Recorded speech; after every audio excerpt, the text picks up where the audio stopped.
ಇಂದಿಗೂ ಈ ಲೋಕದ ಜನರು 2000 ವರ್ಷಗಳ ಹಿಂದೆ ಹೇಳಿದಂತೆಯೇ ಕೇವಲ ಮನುಷ್ಯನಾಗಿದ್ದು ದೇವರೆಂದು ಹೇಳಿಕೊಳ್ಳುತ್ತಾನೆ ಎಂದು ಹೇಳುತ್ತಾರೆ. ನಿಜಕ್ಕೂ ಇದು ದುರದೃಷ್ಟಕರ. ಸತ್ಯವೇದದಲ್ಲಿ ಆದಿಕಾಂಡ ಅಧ್ಯಾಯ 1ರಲ್ಲಿ ದೇವರು ಮನುಷ್ಯರನ್ನು ತಮ್ಮ ಸ್ವರೂಪದಲ್ಲಿ ಗಂಡು ಮತ್ತು ಹೆಣ್ಣಿನ ಸ್ವರೂಪದಲ್ಲಿ ಮನುಕುಲವನ್ನು ಸೃಷ್ಟಿಸಿದರು. ಹೀಗೆ ಗಂಡು ಸ್ವರೂಪದ ದೇವರು ಮತ್ತು ಹೆಣ್ಣು ಸ್ವರೂಪದ ದೇವರು ಅಸ್ತಿತ್ವದಲ್ಲಿದ್ದಾರೆ ಎಂಬುದು ಸ್ಪಷ್ಟವಲ್ಲವೇ?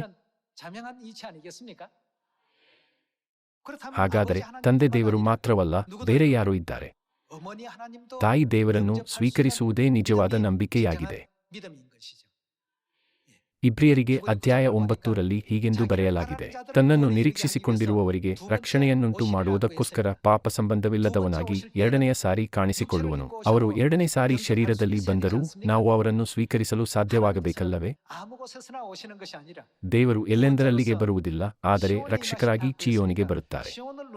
ಆದ್ದರಿಂದ ನಾವು ಚೀಯೋನಿನ ಕಡೆಗೆ ಗಮನ ಹರಿಸಬೇಕು. ಚೀಯೋನ್ ಯಾವ ಸ್ಥಳವಾಗಿದೆ? ಅವರು ಸೂಕ್ಷ್ಮವಾಗಿ ಗಮನಿಸದೆ 2000 ವರ್ಷಗಳ ಹಿಂದಿನಂತೆಯೇ ಕೇವಲ ಮನುಷ್ಯನಾಗಿದ್ದು ದೇವರೆಂದು ಹೇಳಿಕೊಳ್ಳುತ್ತಾನೆ ಎಂದು ಹೇಳುತ್ತಾ ಕಲ್ಲೆಸೆಯಲು ಸಿದ್ಧರಾಗಿದ್ದಾರೆ. ದೇವರು ಈ ಭೂಮಿಗೆ ನಿತ್ಯಜೀವದ ಗುರುತಾದ ಪಸ್ಕಹಬ್ಬದೊಂದಿಗೆ ಬಂದರೂ 2000 ವರ್ಷಗಳ ಹಿಂದಿನಂತೆಯೇ ಇಂದಿಗೂ ವಿರೋಧ ಮತ್ತು ಅಡಚಣೆ ಉಂಟಾಗಲು ಕಾರಣವೇನೆಂದರೆ ರಕ್ಷಕರಾದ ಮೆಸ್ಸಿಯನು ತಂದ ಆತ್ಮರಕ್ಷಣೆಯನ್ನು ಅವರು ಅರ್ಥಮಾಡಿಕೊಳ್ಳದಿರುವುದೇ ಆಗಿದೆ. ಆದಾಗ್ಯೂ ದೇವರು ನಮ್ಮ ತಂದೆಯಾಗಿದ್ದರೆ ಸ್ವಾಭಾವಿಕವಾಗಿ ಅವರ ಪಕ್ಕದಲ್ಲಿ ಯಾರೋ ಇರಬೇಕು. ನಮ್ಮ ತಾಯಿ ಇರಬೇಕು. ಗಲಾತ್ಯದವರಿಗೆ ಅಧ್ಯಾಯ 4 ನೋಡೋಣ. ಗಲಾತ್ಯದವರಿಗೆ ಅಧ್ಯಾಯ 4 ವಚನ 26. ಆದರೆ ಮೇಲಣ ಯೆರೂಸಲೇಮ್ ಎಂಬವಳು ಸ್ವತಂತ್ರಳು, ಇವಳೇ. ಆಕೆ ಯಾರು? ಇಲ್ಲಿ ಮೇಲಣ ಎಂದರೆ ಪರಲೋಕ, ಅಂದರೆ ಪರಲೋಕ ರಾಜ್ಯ. ಆದರೆ ಮೇಲಣ ಯೆರೂಸಲೇಮ್ ಎಂಬವಳು ಸ್ವತಂತ್ರಳು, ಇವಳೇ ನಮಗೆ ತಾಯಿ.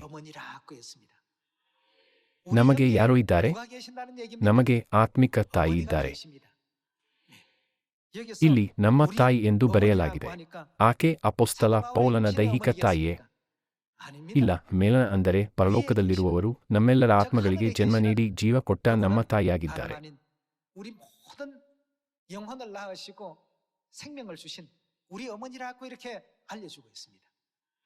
ದೇವರು ಆದಿಕಾಂಡ ಅಧ್ಯಾಯ 1ರಿಂದಲೇ ಈ ಸತ್ಯಕ್ಕೆ ನಮ್ಮನ್ನು ಎಚ್ಚರಗೊಳಿಸಿದ್ದಾರೆ. ಸತ್ಯವೇದದ ಬೋಧನೆಯ ಪ್ರಕಾರ ನಾವು ತಾಯಿ ದೇವರನ್ನು ಸ್ವೀಕರಿಸಿ ಆ ಶುಭ ಸುದ್ದಿಯನ್ನು ಲೋಕದಾದ್ಯಂತ ಬೋಧಿಸುತ್ತೇವೆ. ಆದರೂ ತಂದೆ ತಾಯಿಯಿಂದ ಸುವಾರ್ತೆ ನೆರವೇರುವ ಈ ಪ್ರವಾದನೆಯ ಯುಗದಲ್ಲಿ ಇದನ್ನು ಅರಿಯದ ಜನರು ಚರ್ಚ್ ಆಫ್ ಗಾಡ್ ದಿನದಿಂದ ದಿನಕ್ಕೆ ಅಭಿವೃದ್ಧಿ ಹೊಂದಲು ಏನು ಮಾಡುತ್ತಿದೆ ಎಂದು ಕೇಳುತ್ತಾರೆ. ನಾವು ಸತ್ಯವೇದದ ಬೋಧನೆಗಳನ್ನು ಮಾತ್ರ ಅನುಸರಿಸುವುದಲ್ಲವೇ? ನಮ್ಮ ನಂಬಿಕೆಯ ಉದ್ದೇಶವು ಆತ್ಮರಕ್ಷಣೆ ಮತ್ತು ಪರಲೋಕ ರಾಜ್ಯವಲ್ಲವೇ? ದೇವರ ಚಿತ್ತದಂತೆ ಆತ್ಮರಕ್ಷಣೆಯನ್ನು ಪಡೆಯಲು ಶ್ರಮಿಸುವ ನಂಬಿಕೆಯಲ್ಲಿ ಸುವಾರ್ತೆಯು ಅಭಿವೃದ್ಧಿ ಹೊಂದಬೇಕು. ದೇವರು ನನ್ನ ಅಸ್ತಿತ್ವದ ಪುರಾವೆ ಸತ್ಯವೇದದಲ್ಲಿರುವುದರಿಂದ ಅದನ್ನು ಎಚ್ಚರಿಕೆಯಿಂದ ಪರೀಕ್ಷಿಸಿರಿ ಎಂದು ಹೇಳುತ್ತಾರೆ. ಆದ್ದರಿಂದ ನಾವು ಸತ್ಯವೇದವನ್ನು ಹೆಚ್ಚಾಗಿ ಓದಬೇಕು. ಸತ್ಯವೇದವನ್ನು ನೋಡಿದಾಗ ತಾಯಿ ದೇವರಿದ್ದಾರೆಂದು ದೇವರು ತಮ್ಮ ವಾಕ್ಯದ ಮೂಲಕ ಬೋಧಿಸುತ್ತಾರೆ. ನಾವು ಇದನ್ನು ನಿರಾಕರಿಸಬಾರದು, ಅಲ್ಲವೇ? ಪ್ರಕಟಣೆ ಅಧ್ಯಾಯ 22 ವಚನ 17ರ ಬೋಧನೆಯನ್ನು ನೋಡೋಣ. ಆತ್ಮನೂ ಮೊದಲಗಿತ್ತಿಯೂ. ತ್ರಯೇಕತ್ವದ ಪ್ರಕಾರ ಪವಿತ್ರಾತ್ಮನು ಗಂಡು ಸ್ವರೂಪದ ದೇವರಾದ ತಂದೆ ದೇವರನ್ನು ಸೂಚಿಸುತ್ತಾರೆ, ಅಲ್ಲವೇ? ಹಾಗಾದರೆ ತಂದೆ ದೇವರ ಮೊದಲಗಿತ್ತಿ ಯಾರು? ತಾಯಿ ದೇವರು. ತಂದೆ ದೇವರು ಮತ್ತು ತಾಯಿ ದೇವರು ಯಾವ ಸಂದೇಶವನ್ನು ನೀಡಿದರು? ಬಾ. ಎಲ್ಲಿಗೆ? ತಂದೆ ತಾಯಿ ಇರುವ ಚೀಯೋನಿಗೆ ನಮ್ಮನ್ನು ಕರೆಯುತ್ತಿದ್ದಾರೆ. ಹಾಗಾದರೆ ಅವರು ನಮ್ಮನ್ನು ಏಕೆ ಕರೆದರು ಎಂದು ನೋಡೋಣ. ಬಾ.